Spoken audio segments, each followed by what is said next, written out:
కీర్తనలు 5వ అధ్యాయం 1వ వచనం నుంచి. యెహోవా నా మాటలు చెవున పెట్టుము, నా ధ్యానము మీద లక్ష్యముంచుము.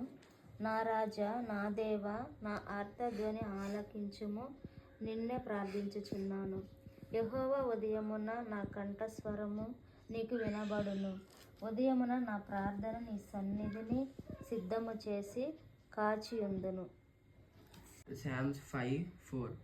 For you are not a God who takes pleasure in wickedness, nor shall evil dwell with you. The boastful shall not stand in your sight. You hate all workers of iniquity. You shall destroy those who speak falsehood. The Lord abhors the bloodthirsty and deceitful man. కీర్తనలు 5:7 నుంచి.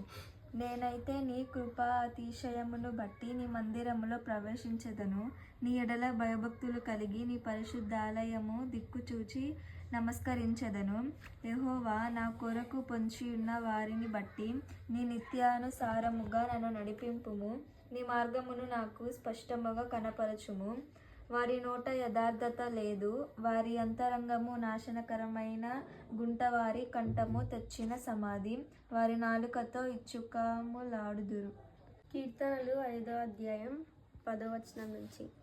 దేవా, వారు నీ మీద తిరగబడి ఉన్నారు. వారిని అపరాధులుగా తీర్చుము. వారు తమ ఆలోచనలో చిక్కబడి కూలుదురుగాక.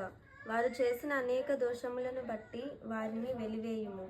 నిన్ను ఆశ్రయించు వారందరూ సంతోషించెదరు. నీవే వారిని కాపాడుదువు గనుక వారు నిత్యము ఆనందధ్వని చేయుదురు. యెహోవా, నీతిమంతులను ఆశీర్వదించు వాడవు నీవే. కేడెముతో కప్పినట్లు నీవు వారిని దయతో కప్పెదవు. కావున నీవు నా నామమును ప్రేమించువారు నిన్ను గూర్చి ఉల్లసింతురు. దేవుని పరిశుద్ధ వాక్యం దీవించునుగాక.